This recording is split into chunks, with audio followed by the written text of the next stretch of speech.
I never told my son about my $35,000 monthly salary. Daniel always believed we lived on just the basics. When he invited me to meet his girlfriend's parents, I wore my simplest clothes, faded jeans, a plain cotton blouse, and scuffed loafers that had seen better days. My silver-streaked black hair was pulled back into a practical bun, and I wore no jewelry except my wedding band. After 30 years as an executive, I knew appearances could be weaponized, and tonight, I was conducting a social experiment. "Mom, are you sure that's what you're wearing?" Daniel asked as he picked me up from my modest two-bedroom apartment in Queens. My multi-million-dollar penthouse in Manhattan remained our little secret, a corporate rental as far as he knew, where I house-sat occasionally when working late. "What's wrong with how I look?" I adjusted my blouse self-consciously. "Nothing. You look nice. It's just—" Daniel hesitated, his kind eyes, so like his father's, betraying his anxiety. "The Blackwells are kind of formal, and the restaurant is very upscale." "Ah," I nodded, suppressing a smile.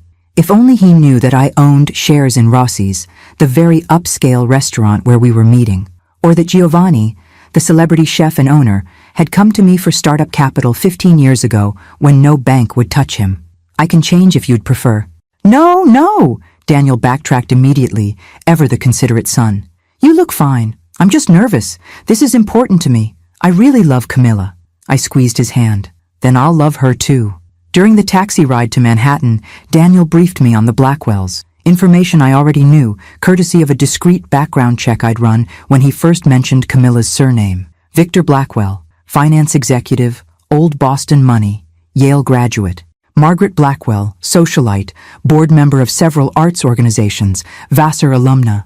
Their daughter, Camilla, had rebelled against the family's finance tradition to pursue art curation, the only detail that gave me hope for this dinner. "They're not bad people," Daniel insisted, though his clenched jaw suggested otherwise. "Just traditional." Translation: elitist, classist, and probably racist, especially toward a 58-year-old Latina woman they'd presume was a housekeeper or cashier. I'd met their type countless times over my 3-decade rise through the corporate world. They were usually the ones who asked me to fetch coffee in meetings until they realized I was the one approving their multi-million-dollar budgets. "I'm sure we'll get along wonderfully," I lied, patting his hand. Rossi's occupied the entire top floor of a renovated historical building in Tribeca. The maitre d', Paolo, who knew me well but had been instructed to maintain discretion tonight, glanced at my attire with momentary confusion before checking the reservation. "Ah, the Blackwell party. Right this way." I caught his subtle wink as he led us through the dimly lit restaurant with its spectacular skyline views, heads turned at surrounding tables, not toward me, but toward my handsome son in his tailored suit. Daniel had inherited his father's height and my cheekbones, a combination that turned heads wherever he went. The Blackwells were already seated at one of the best tables, though not the best, which was permanently reserved under my name.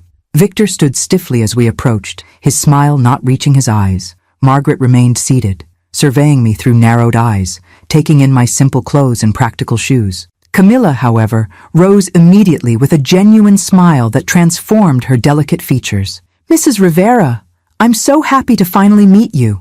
She embraced me warmly, ignoring her mother's pursed lips of disapproval. "Please, call me Martina," I replied, returning her embrace. Her sincerity was unmistakable, and I felt a wave of relief for Daniel's sake. "Mother, Father, this is Daniel's mother, Martina Rivera," Camilla introduced me as we took our seats. "Victor Blackwell." Her father extended a limp handshake, his gaze already drifting past me to scan the restaurant for more important people. "And my wife, Margaret." Margaret offered a cool nod. "How nice to meet you, Mrs. Rivera. Daniel has told us so little about you." Her emphasis on little hung in the air like a challenge. "Please, Martina is fine," I smiled, "and I'm sure you've been far too busy discussing your fascinating lives to dwell on mine." A server appeared with champagne. "Compliments of the house," he announced, pouring 4 glasses. Victor straightened, preening slightly. They must recognize me from the Bloomberg interview last week. I hid my smile behind a menu. The champagne was actually a standing order for any table I sat at, but I wasn't ready to reveal that card just yet. "So, Mrs. Rivera," Margaret began as the server departed, "Daniel mentioned you work in, What was it again, dear? She directed this to my son, clearly assuming I couldn't answer for myself. Mom's in corporate finance, Daniel replied. She's been with the same company since before I was born. How quaint, Margaret remarked. Company loyalty is so rare these days. What position do you hold? I manage investments, I replied vaguely, sipping my champagne, a vintage I had personally selected for Rossi's wine list last year. Clerical work? Margaret pressed, her smile sharp. Something like that. I returned her smile with equal sharpness. Victor turned to Daniel, effectively dismissing me. Camilla tells us you teach literature at City College. Interesting choice. I've always believed private universities offer more opportunities, but I suppose public education is noble work. The condescension in his tone made Daniel's jaw tighten, but he responded politely. Actually, I find teaching first-generation college students incredibly rewarding. Many of my students are the first in their families to pursue higher education. Like you were the first in yours, I assume? Margaret interjected, glancing at me with barely disguised disdain. Before I could respond, Camilla jumped in. Daniel's dissertation on immigrant narratives in post-war American literature was published in 3 major academic journals. Mother. His department chair believes he'll be tenured within 5 years. Tenure at a public college, Victor mused, swirling his champagne. Well, security is important, I suppose, though the financial ceiling is rather low. The conversation continued in this vein through appetizers, subtle and not so subtle digs at Daniel's career choice, questions about my background framed as innocent curiosity, but designed to highlight my presumed lack of education and sophistication. And where did you grow up, Mrs. Rivera? Margaret asked as our entrees arrived. Your accent suggests somewhere south? Puerto Rico, I replied. San Juan. Ah, she nodded knowingly. And when did you arrive in the States? I was born a U.S. citizen, Mrs. Blackwell, I reminded her mildly. Puerto Rico is part of the United States. A flush crept up her neck. Of course. I simply meant when did you move to the mainland? I attended MIT at 17, I said, watching her expression freeze. On scholarship. MIT, Victor repeated, suddenly paying attention. Engineering? Computer science and financial systems, I confirmed. It was quite new back then. Something flickered in Victor's eyes, a reassessment perhaps, but not enough to correct his overall impression. After all, plenty of educated women ended up in administrative roles, especially women of color in the 1980s. And your late husband? Margaret pivoted, clearly hoping for more ammunition. Daniel mentioned he passed when your son was young. He was a professor at Columbia, I said simply, feeling the familiar pang whenever Miguel was mentioned. Philosophy department. How did you manage as a single mother? She pressed. It must have been challenging with your limited resources. Daniel tensed beside me, but I placed a calming hand on his arm. I'd been waiting for this opening. We managed, I said with dignity. Daniel never lacked for anything that mattered. Margaret's smile turned triumphant, as if I'd confirmed her assumptions about our financial struggles. Victor had already lost interest again, scanning the restaurant until his gaze fixed on a distinguished man entering the private dining area. Isn't that Giovanni Rossi himself? He murmured to Margaret. I've been trying to get an introduction for months. His investment group is remarkably exclusive. Perhaps you should send over a drink, Margaret suggested. Make a connection. I checked my watch. The first course of my little social experiment was complete. Now it was time for the main dish. As if on cue, my phone rang. Excuse me, I said, glancing at my phone's screen. I should take this. Margaret's lips tightened in disapproval at this breach of etiquette, but I was already rising from my chair. Of course, Mom, Daniel said supportively. Take your time. I stepped away from the table but remained within earshot, deliberately. When testing someone's character, it's essential to control all variables. Rivera, I answered crisply, switching to my executive tone, the one Daniel had never heard me use. The voice on the other end belonged to my actual assistant, Sophia, who was calling as prearranged. This wasn't entirely a charade. The information was real, just timed for maximum impact. Yes, I understand the board's concerns, I said, my voice carrying just enough to reach our table. 30 million is significant exposure, but I believe the risk profile is manageable. I glanced back to see Victor's head tilt slightly in my direction, his banker's ears perking up at the mention of millions. Tell Richardson I'll personally review the portfolio allocation before signing off, I continued. The European markets are too volatile right now to move without proper hedging strategies. Margaret was now openly staring, confusion clouding her features as she tried to reconcile this conversation with the simple clerical worker she'd imagined me to be. Yes, I'll be at the London office on Tuesday for the merger announcement. Have the jet ready by 9. I paused for effect. And reschedule the Goldman Sachs meeting. Tell them I'll only commit to 30 minutes. Their last proposal wasn't worth more of my time. By now, both Blackwells were frozen in their seats, exchanging glances that mixed confusion with dawning alarm. Camilla looked puzzled, while Daniel appeared completely shocked, his fork suspended halfway to his mouth. I ended the call and returned to the table, sitting down as if nothing unusual had occurred. Sorry about that, I said mildly, picking up my fork. Work never respects dinner hours. That sounded important, Victor ventured, studying me with new intensity. I shrugged. End of quarter adjustments. Nothing that can't wait until tomorrow. Did you say merger announcement? He pressed, financial curiosity overriding his earlier dismissiveness. Victor, Margaret warned, sensing potential embarrassment. I smiled pleasantly. Just routine business. At Goldman Sachs? Victor continued, ignoring his wife's warning glance. Among others, I replied vaguely, turning to Camilla. This sea base is excellent. Is Giovanni using that Chilean supplier I recommended? You know Chef Rossi? Margaret interrupted, her voice pitched higher than before. Before I could answer, Daniel found his voice. Mom, what was that about a jet? Company transportation, I said, patting his hand reassuringly. More efficient than commercial flights when time is critical. Victor leaned forward, reassessment visible in every line of his body. Mrs. Rivera, what company did you say you work for? I didn't, I replied, taking a deliberate sip of wine. An awkward silence fell over the table, broken only by the arrival of our server to clear the entree plates. Margaret, attempting to regain her social footing, redirected the conversation to safer territory. Camilla tells us you live in Queens, Mrs. Rivera. Such a diverse area. The way she pronounced diverse made it sound like a communicable disease. I keep an apartment there, I acknowledged. It's convenient for visiting Daniel's favorite childhood restaurants, though I spend most nights at my place in Manhattan. You have 2 residences on a clerical salary? Margaret couldn't help herself, skepticism bleeding through her forced smile. Daniel looked increasingly confused. Mom, what's going on? I reached for his hand. I'm sorry for the confusion, mijo. I've never been entirely forthcoming about my work situation. What your mother means, Victor interjected with newfound respect, is that she appears to be more senior at her company than we understood. Margaret shot her husband an irritated glance, displeased by his obsequious tone. Actually, I said calmly, I don't work for the company. I founded it. Daniel's eyes widened. You what? Rivera Financial Systems, I clarified. I started it 30 years ago, shortly after you were born. Victor nearly choked on his wine. Rivera Financial, the algorithmic trading platform?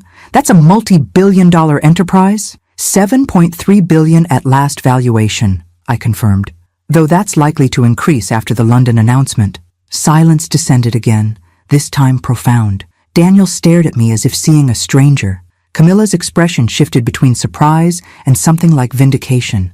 Margaret looked as though she'd swallowed something sour, while Victor's face performed an uncomfortable dance between mortification and calculated networking opportunity. But why? Daniel began, struggling to process this revelation. Why the apartment in Queens? Why drive a 15-year-old Toyota? Why let me believe we were just getting by? Values, I said simply. Your father and I agreed before you were born. We wanted you to understand the worth of things beyond money, to recognize privilege without being defined by it. So all those times you said we couldn't afford something were choices, not limitations, I finished for him. I wanted you to value education for knowledge, not credentials, to choose work for purpose, not prestige, to judge people by character, not net worth. My eyes drifted meaningfully toward the Blackwells. Margaret had the grace to flush, though Victor was already calculating angles, his embarrassment quickly giving way to opportunity. Fascinating philosophy, he said with a newfound warmth that didn't reach his eyes. I've always believed that character development is essential, regardless of financial circumstances. Camilla snorted softly, earning a sharp look from her mother.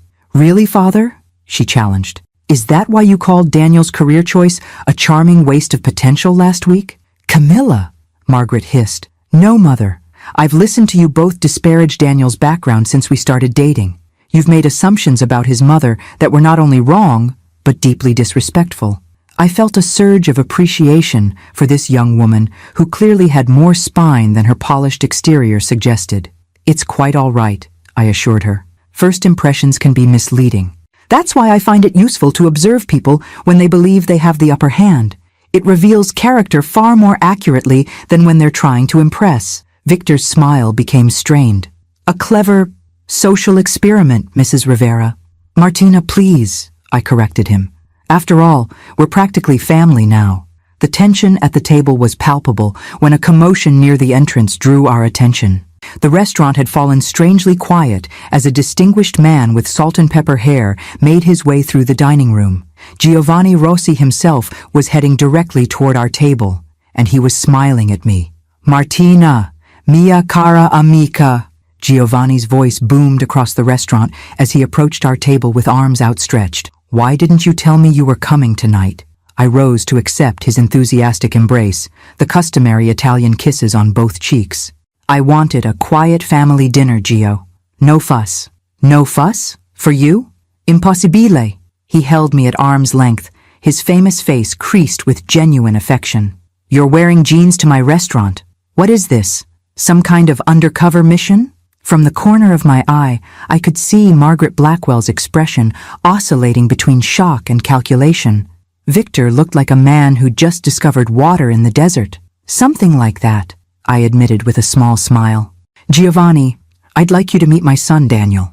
Giovanni turned his megawatt charm toward Daniel, who stood to shake his hand, looking dazed. Your son, Madre di Dio, he has Miguel's height, and your eyes. The last time I saw him, he was just a boy at your husband's memorial. Giovanni clasped Daniel's hand in both of his. Your mother speaks of you constantly. The professor who changes lives, she says. Daniel's eyes darted to me, surprise, and something like wonder crossing his features. She talks about me. Only all the time, Giovanni assured him. Now who else do we have here? My girlfriend, Camilla Blackwell, Daniel introduced, finding his footing. And her parents, Victor and Margaret Blackwell. Giovanni nodded politely to Camilla before his gaze settled on the Blackwells. I noticed the subtle shift in his demeanor, the warmth dialing down several degrees to professional courtesy. Giovanni had an uncanny memory for faces and names, particularly in New York's social circles. He knew exactly who they were. Mr. and Mrs. Blackwell, he acknowledged, with a slight inclination of his head. I trust you're enjoying your evening? Absolutely magnificent, Victor gushed, extending his hand. I've been trying to get a reservation here for months. Your culinary vision is unparalleled. Giovanni accepted the handshake briefly. Thank you. Though I must say, had I known you were dining with Martina, I would have arranged something special. He turned back to me. The usual table was available, you know. Paolo should have moved you immediately. I specifically asked him not to, I explained. We're celebrating Daniel and Camilla tonight, not business. Ah, young love. Giovanni beamed at the couple. Then you must allow me to send over something special for dessert. On the house, of course. You're too generous as always, I said. For you, never enough. He patted my shoulder affectionately. We still on for Sunday dinner? Of course. Daniel and Camilla will join us this week. Perfetto. I'll bring that 82 Barolo we've been saving. Daniel, your mother has been hosting Sunday dinners at her penthouse for our little group for, what is it now, 20 years? Sacred tradition. Her penthouse? Daniel repeated faintly. I shot Giovanni a look that said he was revealing too much, too fast. Ah, I've said something wrong? Giovanni glanced between us, realizing his mistake. It's fine, Gio, I assured him. We're having a night of revelations, it seems. Then I shall add one more, he decided with a theatrical gesture. The real reason I came to your table. The investors' meeting next week. I need your final decision on the Paris location. The space won't wait much longer. Victor Blackwell leaned forward slightly, financial interest visibly piqued. Paris location? Giovanni nodded absently, his attention still on me. The expansion. 3 more Rossis in Europe next year. If my business partner here approves the capital allocation. He glanced at the Blackwells as an afterthought. Martina was my first investor, when nobody would touch a hot-headed chef with big dreams and no collateral. Now she owns 40% of the restaurant group. Margaret's champagne glass froze halfway to her lips. 35%, I corrected. I insisted you retain majority control, remember? Details. Giovanni waved a hand dismissively. What matters is, without you, there is no Rossi's empire, no Michelin stars, no line of gourmet products in every high-end store in America. He checked his watch. I must return to the kitchen, but please, stay for dessert and after-dinner drinks. Anything you want, it's on me tonight. Absolutely not, I countered. The last time you said that, you refused my money for 3 months. I'm paying for dinner, Gio. He laughed. We'll argue about it later, as always. With another affectionate squeeze of my shoulder, Giovanni nodded politely to the rest of the table. A pleasure meeting you all. Daniel, welcome home. Bring him to the kitchen before you leave, Martina. I have some new truffle dishes he must try. As Giovanni departed, a charged silence fell over our table. Daniel stared at me as if I were a stranger, while Camilla seemed to be suppressing a smile. The Blackwells looked like they'd been struck by lightning, stunned, disoriented, and vaguely singed. You, Victor finally managed. You're Giovanni Rossi's business partner? I took a sip of wine. Among other investments, yes. And you have a penthouse? Where you host Sunday dinners? Margaret's voice had climbed an octave. In Tribeca, I confirmed. Nothing extravagant. Just a place to gather friends. Friends like Giovanni Rossi, Victor clarified, his eyes calculating rapidly. And a few others, mostly people from the early days when we were all struggling to make our dreams work. I turned to Daniel. You've met some of them over the years, though I usually introduce them as work colleagues. Like Uncle James? Daniel asked, recognition dawning. The guy who helped me with college applications? Who always brought me books? I nodded. James Chen. He runs the largest tech venture capital firm in Silicon Valley now. And Aunt Rosa? Who taught me to make paella? Started as my executive assistant. Now she's COO of Rivera Financial. Daniel shook his head in wonder. All this time, I thought we were just getting by, that you worked for some financial firm in a back office somewhere, which was exactly what I wanted you to think, I explained gently. Your father and I decided before you were born that we didn't want wealth to define your upbringing. Miguel grew up privileged in Madrid, and he saw how it warped his peers' sense of reality. We wanted something different for you. So, the apartment in Queens is really mine. I grew up in that neighborhood after we moved from San Juan. I kept it because it reminds me of where I came from. I smiled at him. And because the best empanadas in New York are still at Doña Carmen's on the corner. Victor cleared his throat, having regrouped from his initial shock. Martina, if I may, I had no idea we were in the presence of such an accomplished businesswoman. Your success story must be remarkable. The pivot was so transparent, I almost admired his recovery speed. Almost. Quite ordinary, really, I replied mildly. Just a lot of hard work and good fortune. And yet, you choose to downplay your success? Margaret's tone suggested this concept was utterly foreign to her worldview. I value privacy, I said simply. And I find people are more genuine when they don't know your net worth. My gaze met hers directly, the implication hanging between us like an indictment. The server arrived with our dessert menus, breaking the tension momentarily. As the others perused their options, Camilla leaned toward me. Thank you, she whispered. For what, dear? Her eyes flickered toward her parents, then back to me. For showing them who you really are, and for raising a son who never needed to know. Dessert arrived with the theatrical flair Giovanni was famous for, a parade of servers bearing elaborate confections that were definitely not on the regular menu. My favorite dulce de leche soufflé with gold leaf, Daniel's childhood passion for chocolate manifested as an architectural marvel, and tailored creations for Camilla and her parents that I suspected Giovanni had hastily conceptualized upon meeting them. Mom, Daniel said quietly as the servers departed, I feel like I don't even know you. The vulnerability in his voice made my heart ache. This revelation was never meant to hurt him. You know the parts that matter, I assured him, reaching for his hand. My values, my love for you, the lessons I hope to teach, the money, it's just a tool, not an identity.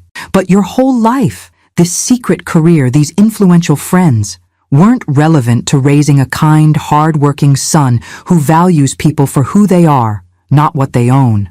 I squeezed his fingers. Would you have turned out differently if you'd grown up in a penthouse with a silver spoon? Probably, he admitted. But still, forgive me for interrupting. Victor cut in smoothly, having recovered his poise and clearly impatient with our family moment. but I believe I recognize your name now from the Financial Times profile last year. Rivera Financial Systems pioneered the algorithmic trading platform that now handles what? 30% of daily NASDAQ volume. 28%, I corrected, though we're more diversified now into cybersecurity and blockchain applications. Margaret leaned forward, social opportunity overpowering her earlier disdain. You simply must tell us how you did it, starting from, well, such humble beginnings, a true American success story. The condescension hadn't left her voice entirely. Humble beginnings, clearly a euphemism for my immigrant background. But now it was laced with acquisitive interest. I was no longer the working-class mother of her daughter's unfortunate romantic choice. I was a potential connection to be cultivated. Actually, I said, taking a deliberate bite of my soufflé, I'd much rather hear about Camilla's new exhibition.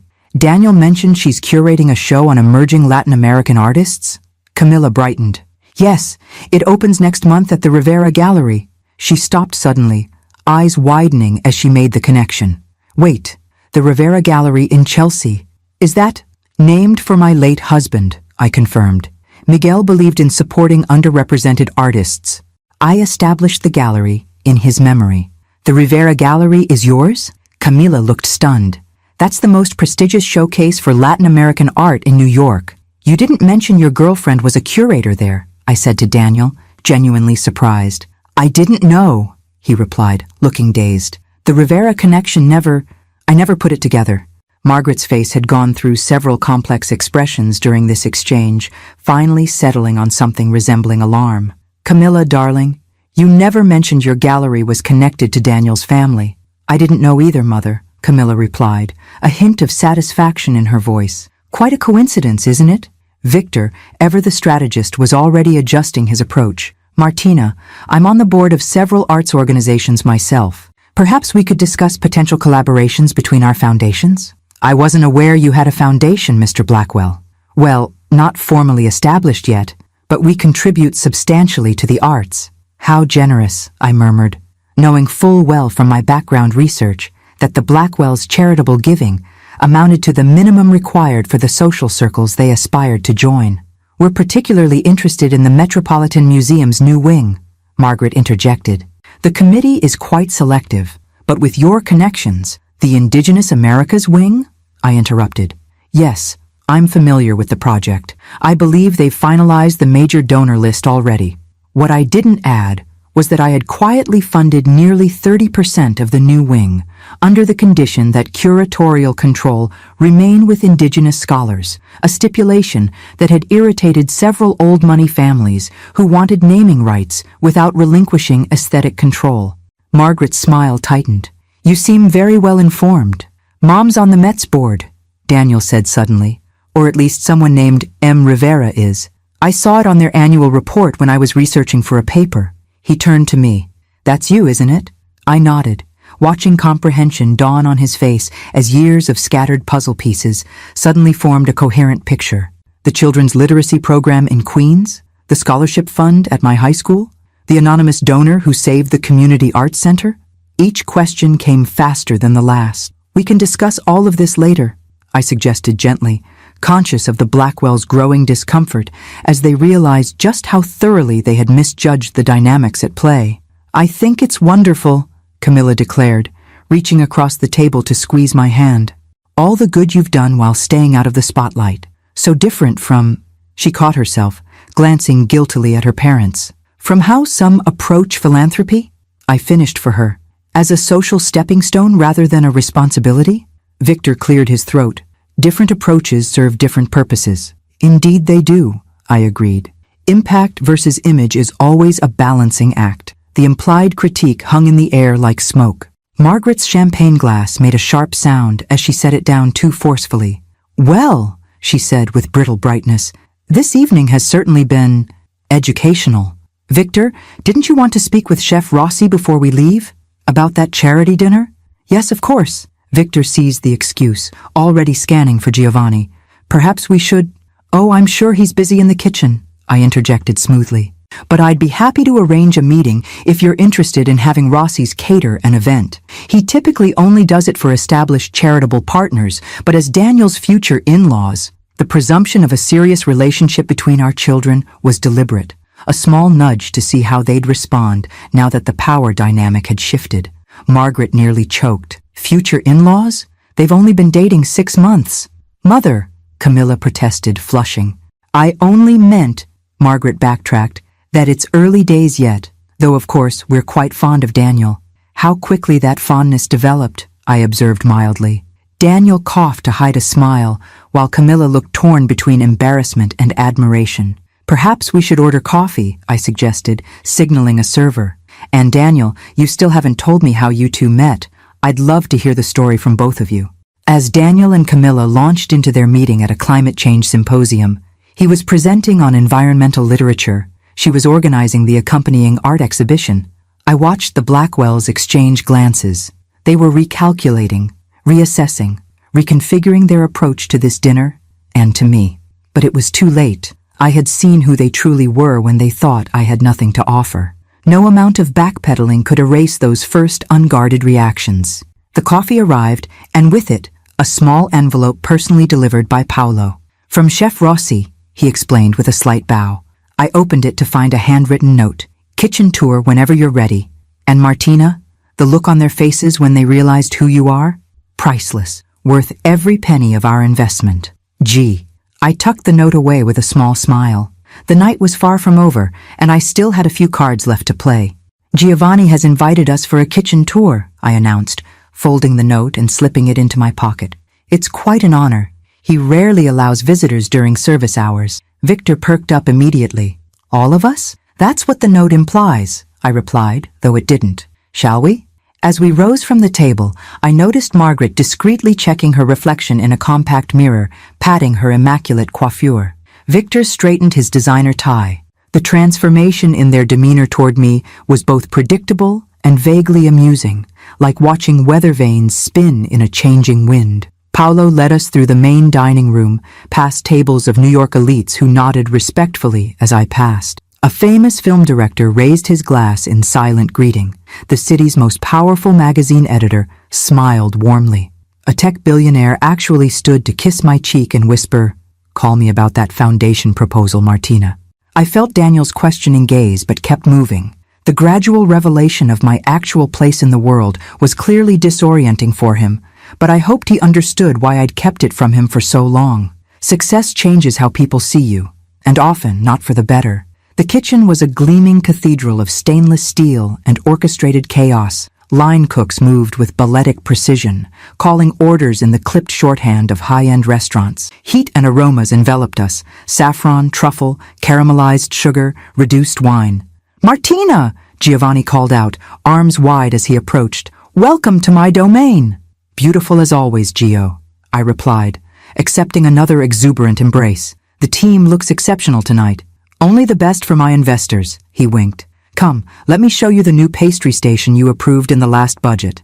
Victor maneuvered himself closer. "Chef Rossi, I must say what an extraordinary operation you've built. My firm often advises restaurant groups on expansion strategies, and your model is truly exemplary." Giovanni regarded him with the polite disinterest of a man who has fielded thousands of similar approaches. "Very kind.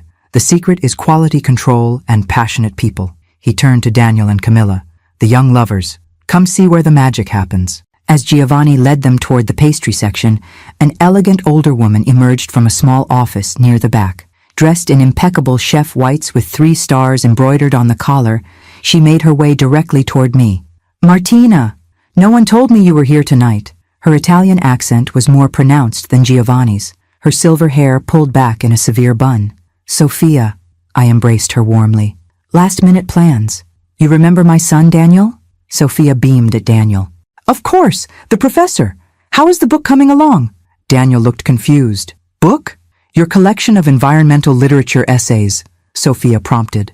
"Your mother mentioned you had a publisher interested." "I haven't told her about that yet," Daniel said slowly, turning to me with a questioning look. I shrugged slightly. "I have my sources. Your mother is very proud," Sophia assured him. "Now, who are these others?" I made the introductions. Sophia Rossi, Giovanni's mother and the original culinary genius behind Rossi's. Sophia, this is Camilla Blackwell, Daniel's girlfriend, and her parents, Victor and Margaret. Sophia assessed them with the shrewd eye of a woman who had survived war, immigration, and the male-dominated culinary world. Her gaze lingered on Margaret's designer outfit and Victor's expensive watch. "Ah, the art curator," she said to Camilla, ignoring her parents completely. "Your exhibition on female Mexican surrealists was magnificent. Such vision in one so young." Camilla blushed with pleasure. "You saw my exhibition?" "Martina took me. We try to support emerging curators with authentic perspectives." Sophia linked her arm through mine with the easy familiarity of old friends. "Martina and I, we understand what it means to be underestimated, to be dismissed because of accent, background, gender. This is why we support young talents like you." Margaret stepped forward, determined not to be sidelined. "Mrs. Rossi, your son's restaurant is simply extraordinary. We're members of several exclusive supper clubs in Boston, and I must say, nothing compares." Sophia's smile didn't reach her eyes. "How nice for you." Giovanni rejoined us, carrying small plates of something that made even the seasoned chefs nearby pause to watch. "My newest experiment," he announced, offering the first taste to me. "Black truffle soufflé with gold-infused crème anglaise. Not on the menu yet, still perfecting it for the James Beard dinner next month." I took a bite and closed my eyes, savoring the explosion of flavors. Sublime, Gio. Though perhaps a touch less vanilla in the anglaise, it's competing with the earthiness of the truffle. He snapped his fingers. "Exactly what I was thinking. Sophia, try." His mother sampled the dish and nodded in agreement. "Martina is right. Always right about flavors, this one. Should have been a chef instead of a financial genius." "I leave the culinary genius to you both," I laughed. "I just provide the capital." "And the palate," Giovanni insisted. "Remember when you convinced me to change the signature risotto? Everyone thought I was crazy to listen to my investor about cooking, but you were right." Victor watched this exchange with increasing interest, clearly reassessing my relationship with the Rossis. No longer just an investor, but clearly part of their inner circle. A distinction worth its weight in gold in New York social currency. "Martina," he ventured, "perhaps you could introduce us to Chef Rossi's sommelier sometime.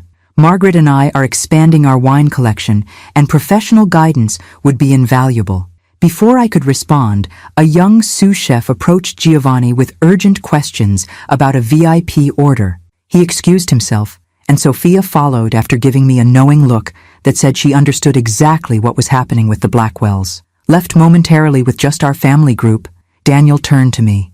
"Mom," he said quietly, "all these people know more about my life than I knew about yours." The hurt in his voice was unmistakable.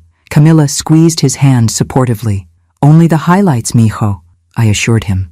"The things a proud mother mentions to old friends. Never the private things between us." "But why all the secrecy? The separate lives? The pretending to be less than you are?"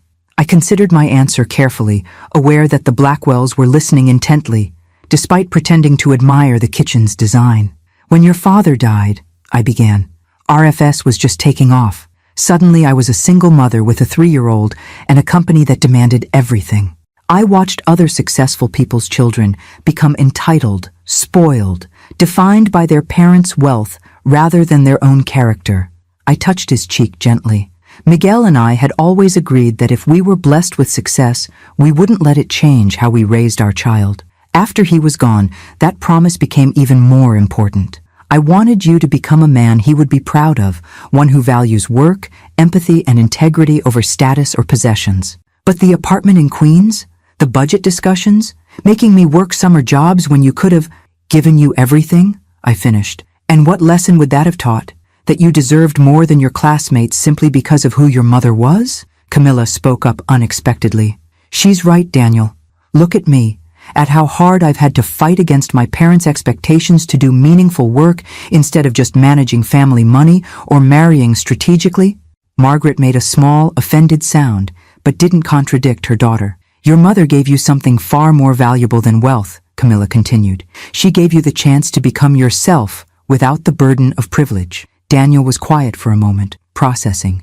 "The community college scholarship fund that helped half my high school class, that was you, wasn't it?" I nodded. "Education changed my life. I wanted to pay it forward." "And my teaching fellowship? The one that mysteriously appeared when the department lost funding?" "I may have made a phone call," I admitted, But you earned that position on merit, Daniel. I only ensured the money was available. Giovanni returned, clapping his hands together. Now for the real treat, the wine cellar. Victor, you mentioned an interest in fine wines? As we followed him toward a discreet elevator, I felt Daniel's hand on my arm, holding me back slightly. I'm still processing all this, he said quietly, but I think I understand why you did it. Do you forgive me for the deception? I asked, suddenly vulnerable. His expression softened. There's nothing to forgive, Mom, but I have about 1,000 questions. I smiled, relief washing over me. And I promise to answer everyone, starting tomorrow at brunch, at my actual home if you'd like to see it. I'd like that, he said, then added with a hint of his father's wry humor, as long as you're paying. Apparently, I've been misled about our financial situation.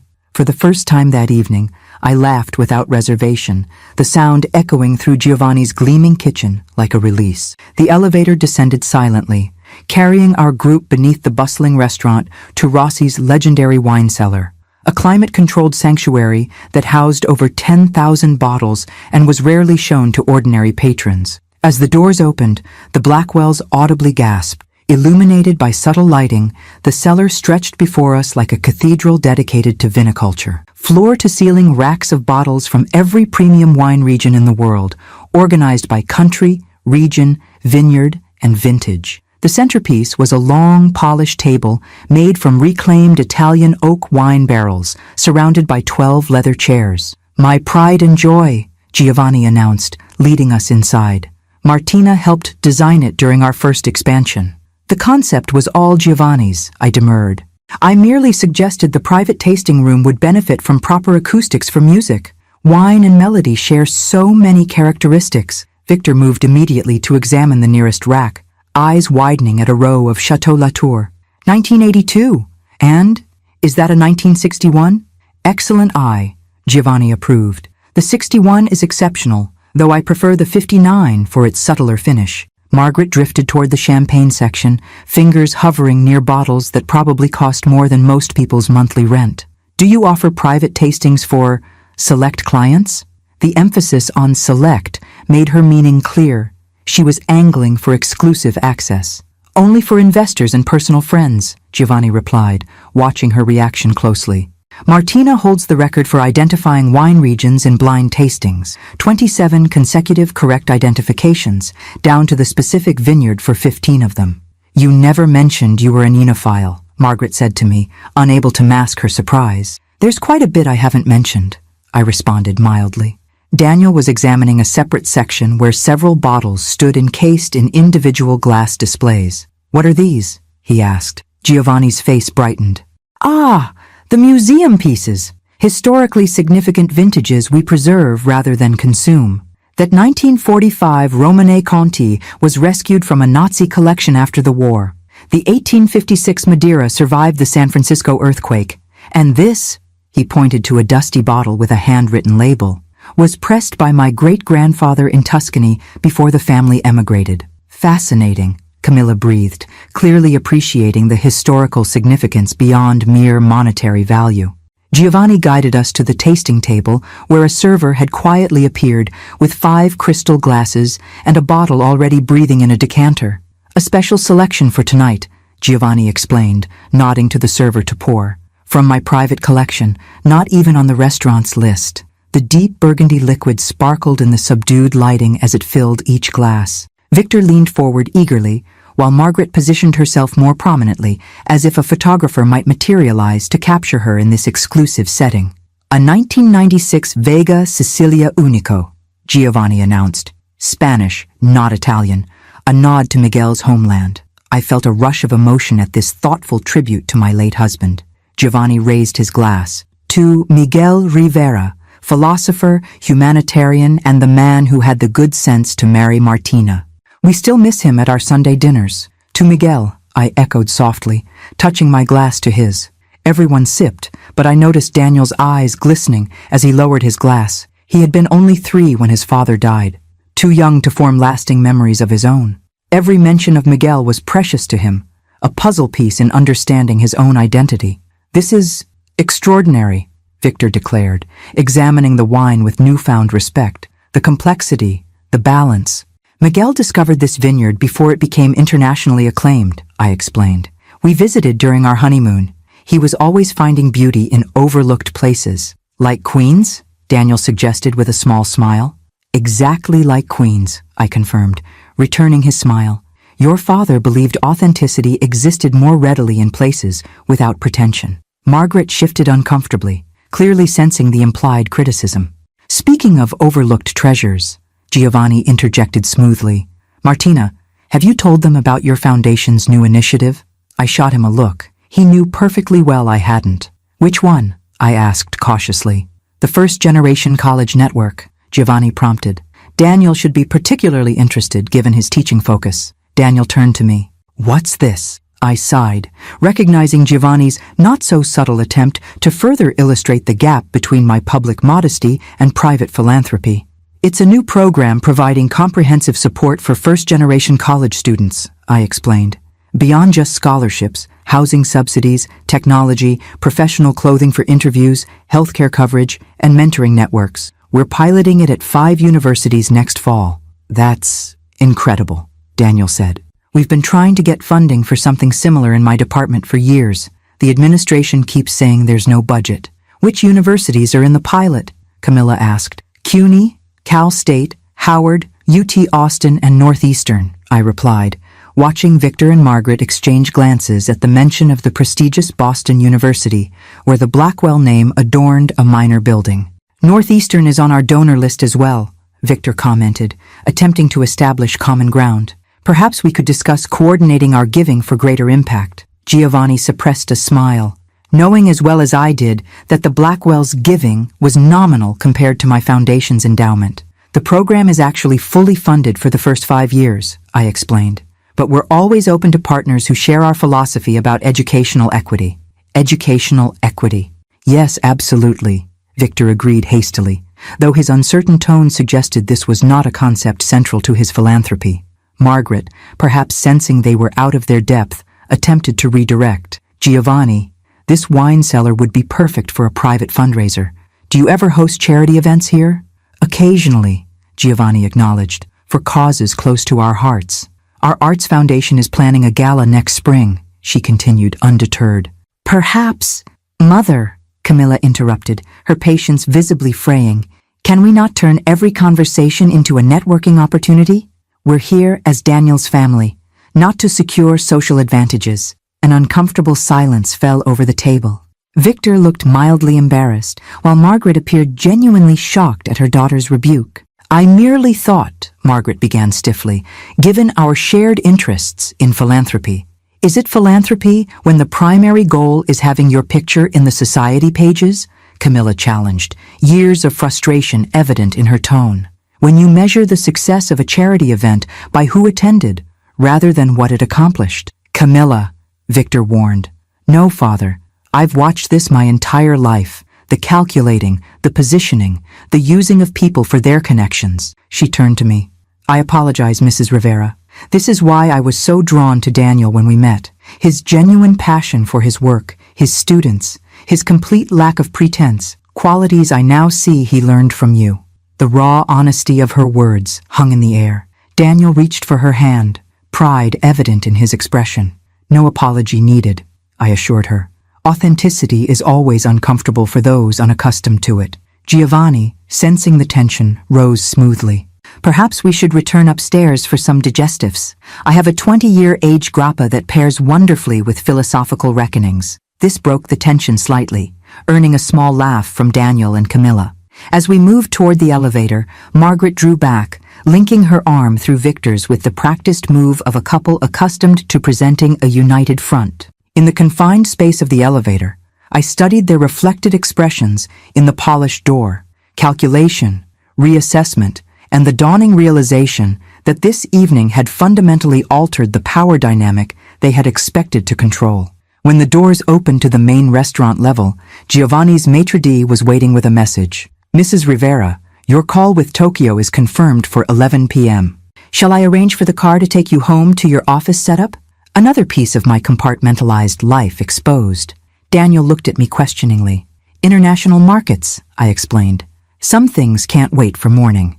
Will you need the briefing documents reviewed before the call? He asked. For a moment I hesitated. The automatic response would be to maintain the separation, to keep my work life distant from my son as I always had. But perhaps it was time for a different approach. Actually, I said, making a decision, would you like to sit in on the call? It might interest you. It's about our sustainable investment initiative in the Pacific Rim. Daniel's surprise gave way to genuine interest. Really? You'd want me there? I would, I confirmed. It's time you saw this side of my life, if you're interested. As we made our way back to the main dining area, I caught Camilla's approving smile and the Blackwells' thinly veiled consternation at this further evidence of my professional standing. The evening had become something none of us had anticipated, a cascade of revelations that was reshaping all our relationships, and we hadn't even reached the after-dinner drinks. The restaurant had grown quieter, the dinner crowd thinning as we returned to the main floor. Giovanni excused himself to attend to kitchen matters, promising to rejoin us for a final digestive. As we approached our table, now reset with elegant snifters and a selection of aged spirits, I noticed several prominent New Yorkers nodding respectfully in my direction. Martina! A silver-haired woman in an impeccably tailored suit approached, air-kissing both my cheeks. I thought that was you. The Morgan Library board meeting has been moved to Wednesday. Will that conflict with your UN panel? Elena, I greeted the former Secretary of State warmly. Wednesday works perfectly. The UN commitment is Thursday morning. Elena turned her attention to Daniel. This must be your son, the professor. Your mother speaks of you constantly. Daniel shook her hand, visibly processing yet another high-profile connection. It's an honor to meet you, Madam Secretary. Elena, please. We're all friends here. She glanced at the Blackwells with polite curiosity.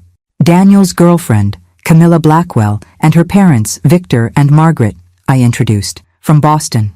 Blackwell, Elena repeated, searching her mental database. Are you related to Senator Blackwell from Massachusetts? A distant cousin, Victor replied, straightening importantly.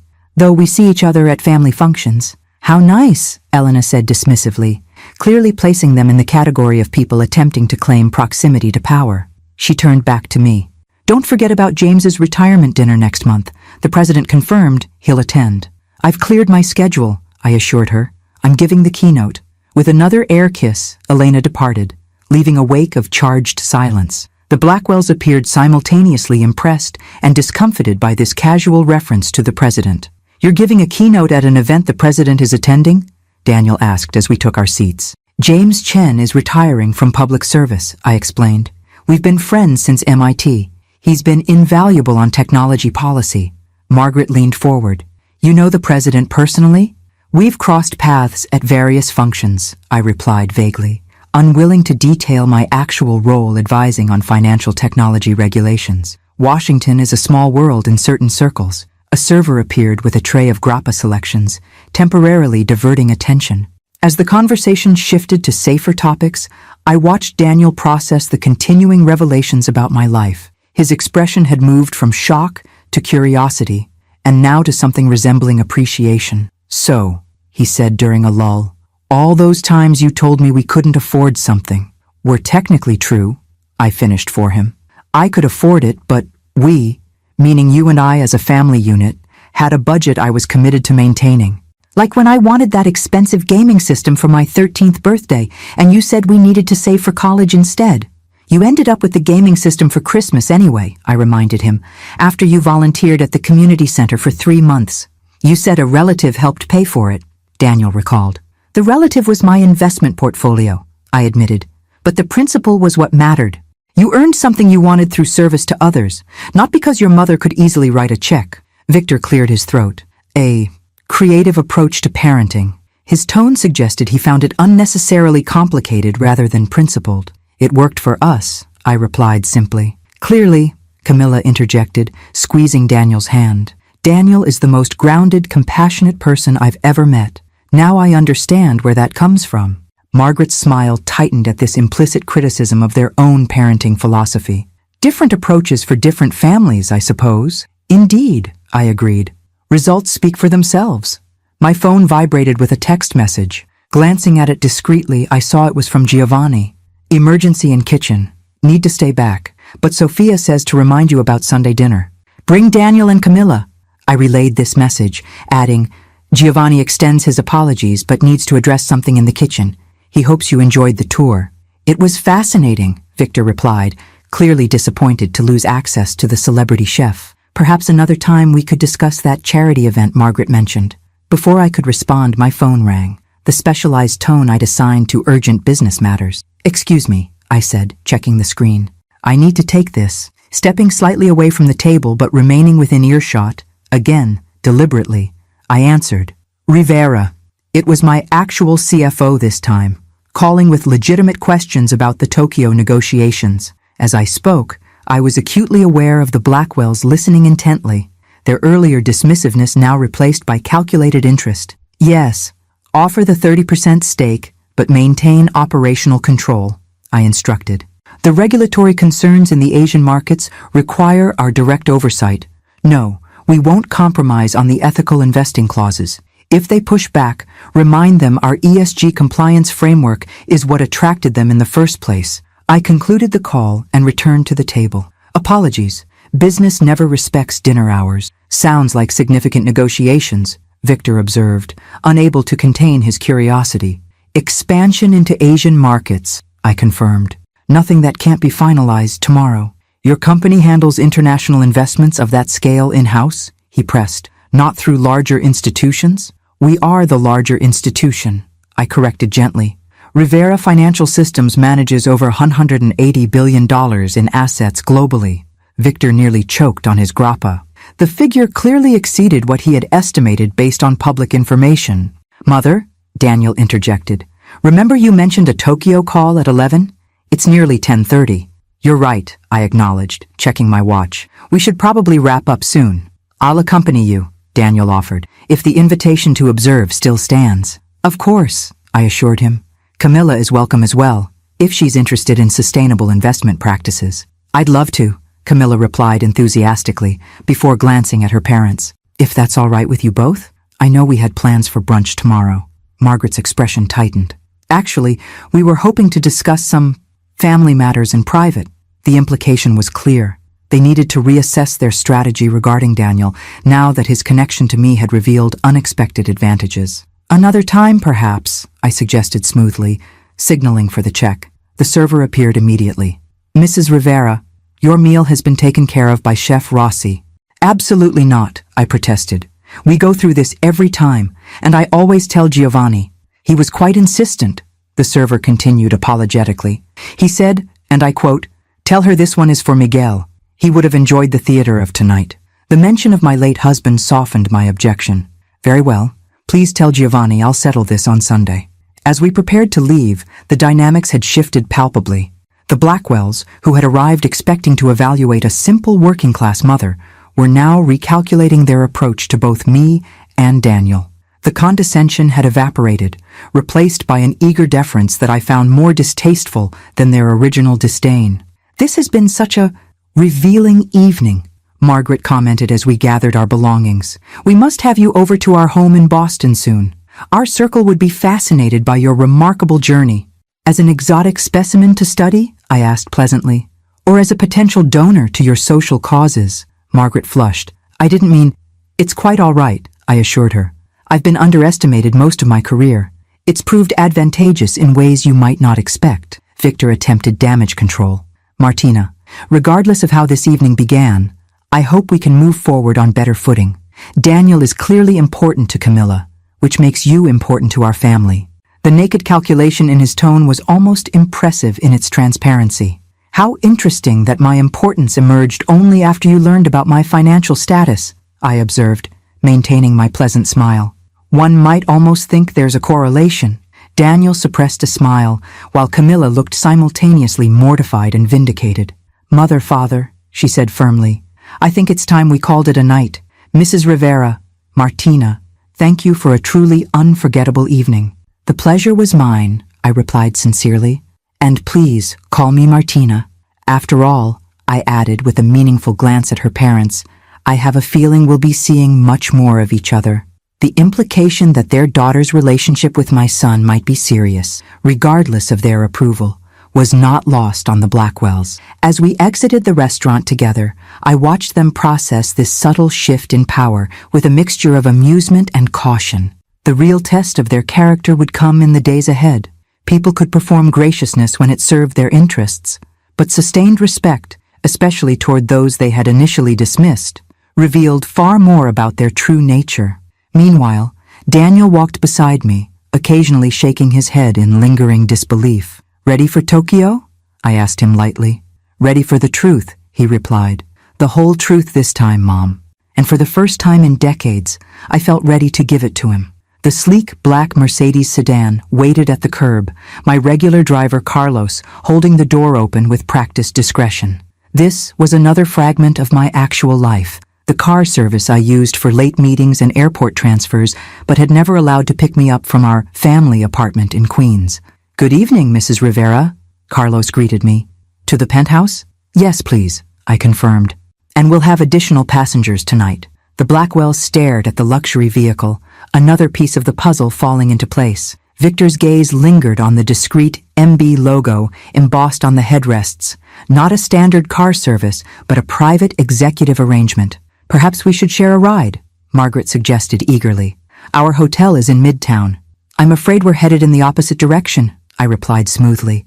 "But I'd be happy to have Carlos arrange another car for you." Before they could respond, Camilla stepped forward. "Actually, if it's all right, I'd like to join Daniel at your place for the Tokyo call," she added quickly. "The sustainable investment aspects could be relevant to a new exhibition I'm planning on environmental art." Margaret's expression tightened. "Camilla, we had plans to discuss." "We can talk tomorrow, Mother," Camilla interrupted firmly. "This is a unique opportunity." The professional excuse was transparent, but I appreciated her diplomacy. "You're welcome to join us," I assured her. "There's plenty of room."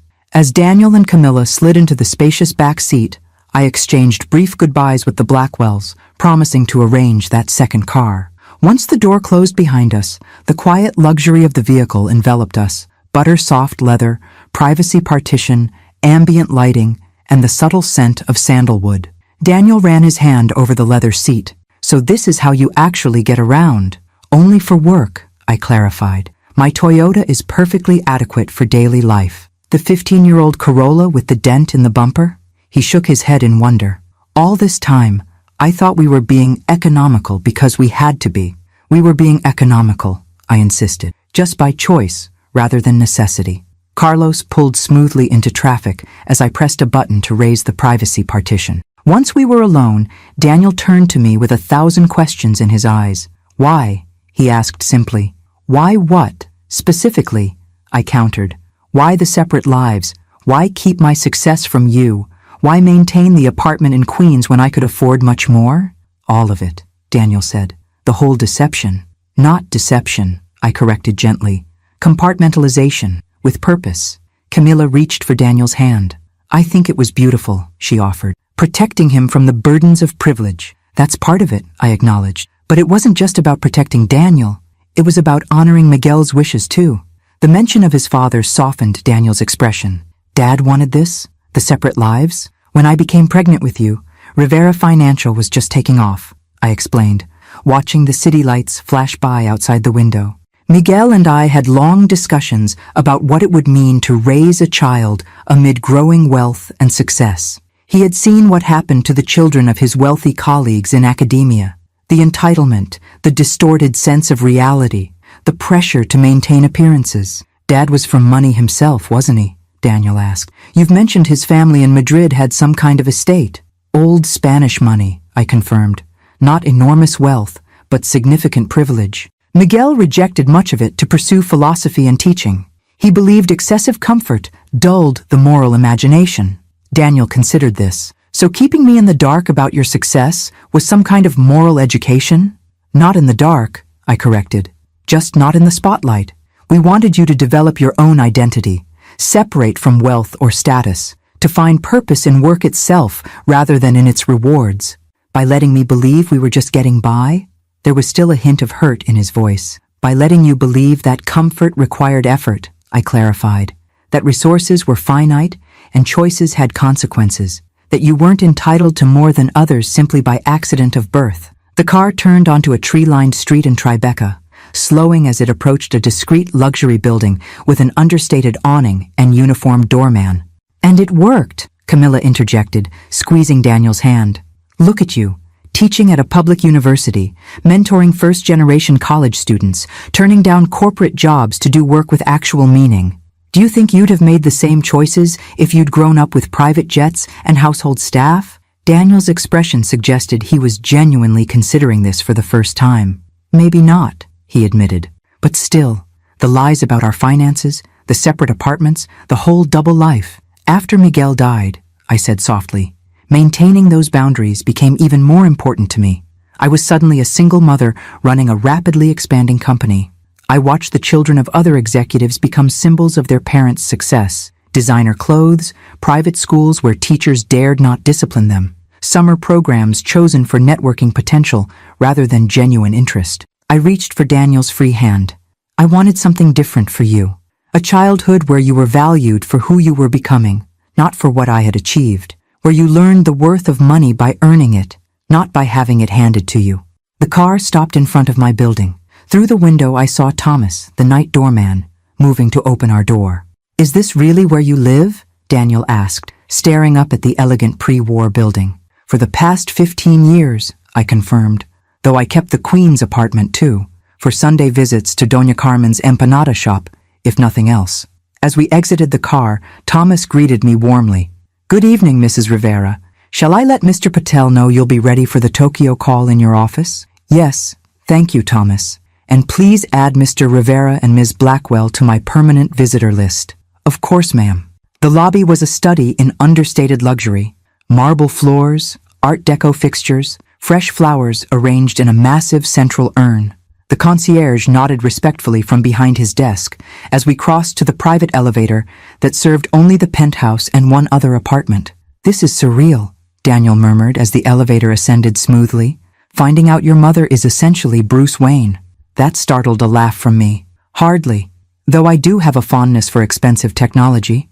"Does this mean I get a Batmobile for Christmas?" he teased, the humor suggesting he was beginning to process the evening's revelations. "You get what you've always gotten," I replied, matching his lighter tone. "Something thoughtful but not extravagant, and the satisfaction of knowing your mother loves you." The elevator opened directly into my foyer, a space larger than our entire Queen's apartment, with soaring ceilings, museum-quality artwork, and floor-to-ceiling windows showcasing a breathtaking view of the Hudson River and city skyline. Daniel froze just inside the entrance, taking in the space with widening eyes. Camilla gasped softly beside him. "Welcome home," I said quietly, "to the life I've kept separate from our Sundays in Queens." "It's beautiful," Camilla breathed, moving toward the windows. "But not ostentatious. It feels personal." She'd identified exactly what I'd aimed for when designing the space with Miguel years ago. Comfort without extravagance, quality without showiness, art selected for meaning rather than investment potential. Daniel moved slowly through the living room, pausing at photographs I'd never displayed in our other home, me receiving awards, speaking at conferences, standing with business and world leaders. His gaze lingered on one in particular, a younger me holding infant Daniel, with Miguel's arm around us both, the three of us laughing in the sunlight. "I've never seen this photo," he said. "It was taken at our house in the Hamptons," I explained. "The summer before your father died. We had a house in the Hamptons?" The revelations clearly weren't finished. "Still do," I confirmed. "I've maintained it exactly as it was when Miguel was alive. His books are still on the nightstand. I go there sometimes when I need to feel close to him." Daniel touched the photograph gently. "All these years, I thought I knew you." "You do know me," I assured him. "The essential me, my values, my love for you, the things that truly matter. The rest is just circumstance." My phone chimed with a calendar alert. "We have 15 minutes before the Tokyo call. Just enough time for a quick tour if you're interested." Daniel looked around the vast penthouse at the life his mother had built in parallel to the one he'd always known. "Lead the way," he said finally. "I want to see everything you've been hiding." As I guided them through my actual home, I felt a weight lifting, the burden of compartmentalization I'd carried for decades gradually easing with each door I opened, each story I shared, each piece of my complete self I finally revealed to my son. "This is my office," I said, opening double doors to reveal a space that bore no resemblance to the small desk in the corner of the Queen's apartment where Daniel had seen me paying bills and grading papers for my fictitious night courses. Instead, floor-to-ceiling windows showcased the glittering Manhattan skyline, while 3 large monitors dominated a custom rosewood desk. One wall featured international clocks displaying times in New York, London, Tokyo, Singapore, and São Paulo. Another held framed magazine covers, Fortune, Forbes, Bloomberg Businessweek, all featuring interviews or profiles of me over the years. America's quietest billionaire, Daniel read from one headline, his voice faint. Billionaire? The valuation fluctuates with the market, I replied awkwardly. But yes, with a B?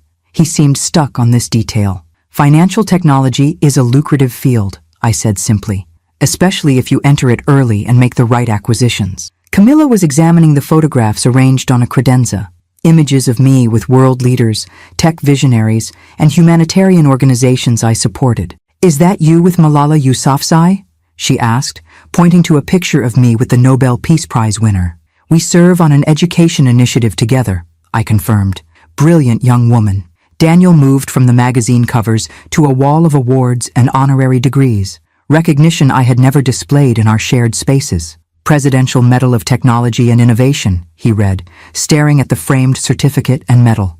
Mom, this is one of the highest civilian honors in the country. For our work on financial security systems, I explained. It helped prevent several major cyber attacks on banking infrastructure. He turned to face me, expression difficult to read. Were you ever going to tell me any of this? The question hung in the air, weighted with decades of selective truths and compartmentalized lives. Eventually, I admitted. I had planned to explain everything when you turned 35, the age Miguel and I agreed would be appropriate, when you'd be fully established in your own career and identity. Why 35, specifically? It's when you gain access to your trust fund. Another bombshell. Daniel sank into the nearest chair. I have a trust fund? His voice was barely audible. Set up the day you were born, I confirmed. Though with specific conditions that reflect our values, you receive graduated access beginning at 35, provided you've demonstrated commitment to meaningful work and community contribution. How much? He asked, then immediately shook his head. No, don't tell me. This is already too much to process. Enough to secure your future without dictating your choices, I said carefully. Miguel and I were adamant that it should liberate you to do good work, not trap you in golden handcuffs. Camilla had moved to the windows, giving us space for this intensely personal conversation. Her discretion made me appreciate her even more. Daniel stood and walked a slow circle around the office, touching books, examining photographs, absorbing this alternate version of his mother that had existed all along. All those times I worried about you, he said finally. Working late at your office job, taking the subway home alone at night, saving pennies for your retirement. And meanwhile, you were... He gestured around the room at the evidence of my actual professional life. I never meant to cause you worry, I said softly. But your concern for me, it showed character, empathy, the willingness to care for someone you thought had less than you. Those qualities were what Miguel and I hoped to nurture, by letting me believe a lie, by letting you experience a different reality, I countered gently. One where sufficiency was appreciated rather than excess expected. My desk phone chimed softly. 2 minutes to your Tokyo call, Mrs. Rivera, my assistant's voice announced through the speaker. Thank you, Sophia. Please connect when they're ready. Daniel looked at the phone, then back at me. So what happens now? Do we go back to pretending? Sunday dinners in Queens, acting like none of this exists? That's entirely up to you, I told him honestly. Now that you know, we can integrate these separate worlds, or maintain the boundaries that have served us well, or find some middle ground that honors both paths. I need time, Daniel said, to think about what this means, for us, for who I thought we were. Take all the time you need, I assured him. Nothing has to change until you're ready. The desk phone chimed again, and one of the monitors illuminated with the faces of my Tokyo team, waiting for the conference to begin. Do you still want to observe? I asked Daniel. He hesitated, then nodded. Yes, I want to see this side of you, the side you've kept hidden. I gestured to comfortable chairs positioned where they could view the monitor without being visible to the camera. Daniel and Camilla settled in as I took my place at the desk. straightening my posture and shifting mentally into the executive mindset that had built a global financial empire. "Good evening, Tokyo team," I greeted in flawless Japanese, startling another wide-eyed look from Daniel. "Shall we begin?" For the next 40 minutes, I led a complex negotiation involving sustainable investment criteria for a major infrastructure project, seamlessly switching between Japanese, English, and occasional Mandarin as different team members contributed. The Daniel and Camilla I was accustomed to, the son who knew me only as a middle-class single mother, the girlfriend just beginning to understand our family dynamic, watched as I directed a discussion involving billions of dollars with the confidence of someone who had been operating at this level for decades. Because, of course, I had been. When the call concluded successfully, I swiveled my chair to face them, suddenly feeling strangely vulnerable. This was the most authentic version of my professional self, yet the one I had kept furthest from my son. "So," I said, attempting lightness, "that's what I actually do for a living." Daniel shook his head slowly, a mixture of awe and lingering disbelief on his face. "You spoke Japanese and Mandarin, and you negotiated environmental protection requirements that most companies would consider impossible," Camilla added, clearly impressed. "You made them non-negotiable points." "Some principles aren't for sale," I replied, "no matter the profit potential." Daniel stood and walked to the windows, gazing out at the city lights. "I feel like I'm meeting you for the first time," he said quietly. "And yet, the values, the core of who you are, that hasn't changed at all, has it?" "Not one bit," I confirmed, joining him at the window. "Everything you know about what I believe, what I value, how I love, that's all genuine. The only deception was about circumstances, not character." He turned to face me, expression softening. "The Sunday dinners in Queens, were those real at least? The stories about your childhood there, your connection to the neighborhood?" "Absolutely real," I assured him. "I did grow up in that neighborhood after we emigrated. Those really were my haunts as a teenager. The apartment belonged to my parents before me. It's where I lived while building RFS from a startup to what it is today." This truth seemed to comfort him. "So when we ate empanadas at Doña Carmen's and you chatted with her in Spanish about the old days, that was authentic," I finished for him. "Carmen's parents and mine were friends. She really did watch me grow up. The connections to that community aren't pretense. They're the foundation of who I am." Camilla approached, standing slightly apart as if uncertain whether to intrude on this family moment. "Your mother created something remarkable, Daniel," she said softly. "Not just a business empire, but a way to succeed without losing her humanity or forgetting where she came from. That's extraordinarily rare." Daniel glanced between us, then back to the Tokyo meeting notes still displayed on the monitor. "I have about 1,000 more questions," he said finally.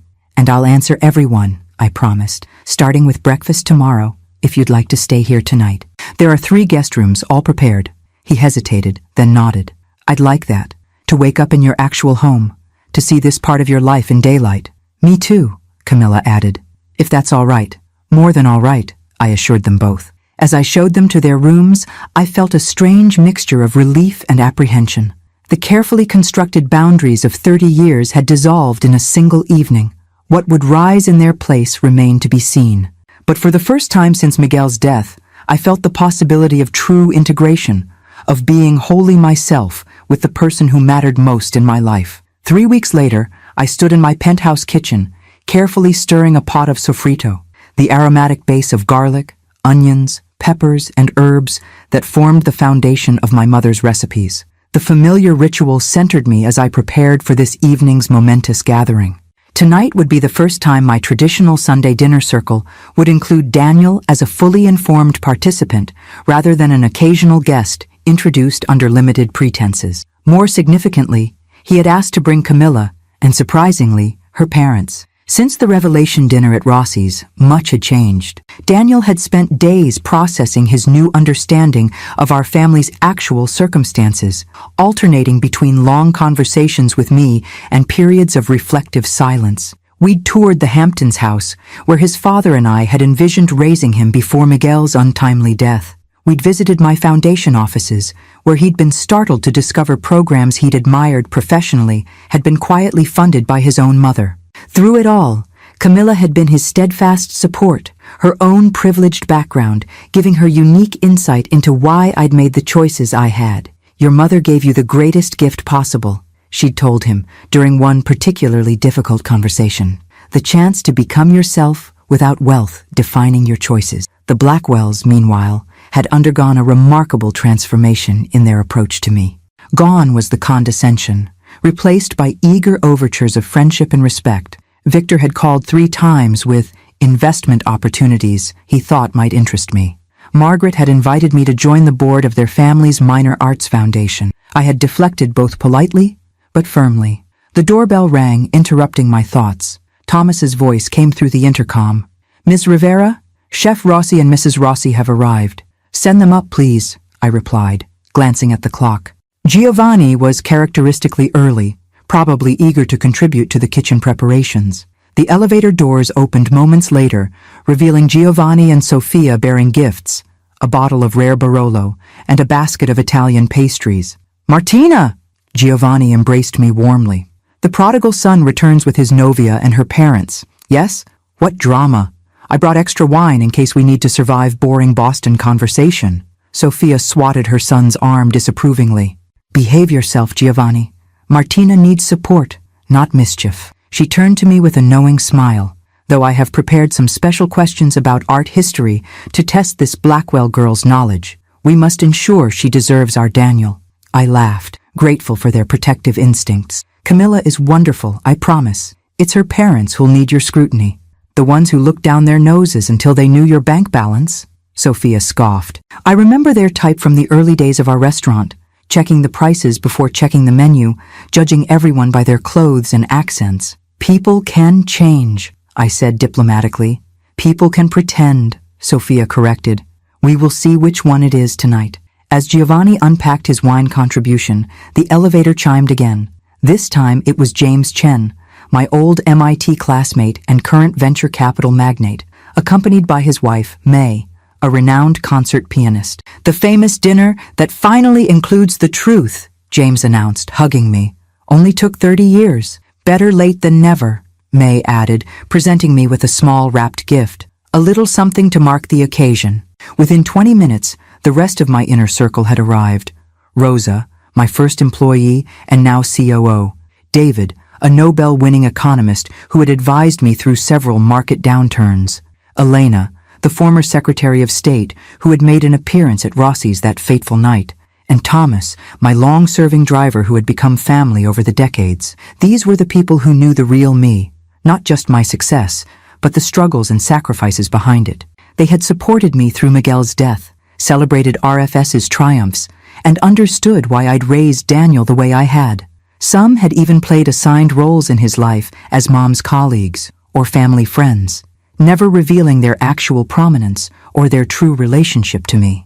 As we prepared the dining room together, a tradition from leaner days when household staff would have been unthinkable, the elevator chimed once more. "That must be Daniel," I said, straightening my simple linen dress, casual by design, as this dinner had always been about substance over appearance. But when the doors opened, it was the Blackwells who emerged first, Victor and Margaret looking uncomfortably overdressed in formal evening wear. Margaret clutched an ostentatious orchid arrangement, while Victor carried what appeared to be an expensive bottle of champagne. "Martina," Margaret air-kissed near my cheeks, "your home is absolutely stunning. So, understated. I love what you've done with the minimalist approach." Victor thrust the champagne forward. Dom Perignon, 2008 vintage, exceptional year. Before I could respond, Giovanni materialized beside me. "Ah, champagne. Very thoughtful. We will add it to the collection for some future occasion. Tonight we drink Barolo with the Brassato, Brunello with the roast, yes? The menu demands Italian wines." Margaret's smile faltered slightly at this dismissal of their expensive offering, while Victor seemed unsure whether to be offended or impressed by Giovanni's authoritative tone. "Victor, Margaret, you remember Giovanni Rossi," I said smoothly. "And this is his mother Sofia, the original culinary genius behind Rossi's." Sofia assessed them with unvarnished directness. "You are very formal for a family dinner," she observed. "We dress for comfort here, not for photographs." Margaret glanced down at her designer dress, then at my simple linen attire and Sofia's practical pants and tunic. "We weren't sure of the protocol."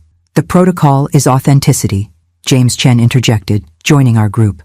Martina's Sunday dinners are about connection, not impression management. I made the remaining introductions quickly, watching the Blackwells' expressions shift as they realized they were suddenly in a room with people whose combined influence dwarfed Boston's entire social register. Elena's diplomatic background, however, came to the rescue as she skillfully guided them toward easier conversation topics. The elevator chimed again, and this time it was Daniel and Camilla. He wore jeans and a simple button-down shirt, his standard Sunday attire for our Queen's dinners. She had clearly taken his cue, dressed in a casual sundress that looked comfortable rather than calculated. "Mom," Daniel embraced me warmly. "Sorry we're late. We stopped at Doña Carmen's for dessert." He held up a familiar white bakery box. "Tres leches cake. She sends her love." This simple gesture, honoring our Queen's tradition even as we gathered in the penthouse, brought unexpected tears to my eyes. "Perfect," I managed, squeezing his hand in gratitude. Camilla hugged me next. "Everything smells amazing. Can I help with anything?" "Just be yourself," I told her quietly. "That's all we ask at these dinners." As Daniel made his way around the room, greeting my friends with the comfortable familiarity of someone who had known them his entire life, because, of course, he had, I observed Margaret watching her daughter interact easily with this distinguished group. "Camilla seems very at home here," I commented, joining her. "She's always been adaptable," Margaret replied, her tone suggesting this quality had often frustrated her. Though, I admit I never expected her to fit so naturally into this world. "Because you assume Daniel came from less?" Margaret had the grace to look embarrassed. "I made assumptions I now regret." "We all make judgments based on incomplete information," I allowed. "The test of character is how we adjust when new information emerges." Before she could respond, Sophia announced that dinner was ready. We moved to the dining table, a long rustic piece that Miguel and I had found at a flea market decades ago, now surrounded by an eclectic collection of chairs that told the story of our evolving circle. As everyone found their places, I remained standing at the head of the table, suddenly overcome with the significance of the moment. For 30 years, I had maintained separate lives, the successful business titan and the middle-class single mother. Now those worlds were colliding, with my son at the intersection. "Before we begin," I said, raising my glass, "I want to toast to new beginnings and old truths. To my son Daniel, who has shown remarkable grace as his understanding of our family has expanded. And to all of you who have respected and supported our choices through the years." Daniel raised his glass in return. "And to my mother, who taught me that true wealth has nothing to do with money and everything to do with values." As we clinked glasses, I caught Camilla watching her parents' reactions. Victor seemed genuinely moved, while Margaret appeared to be reassessing something fundamental in her worldview.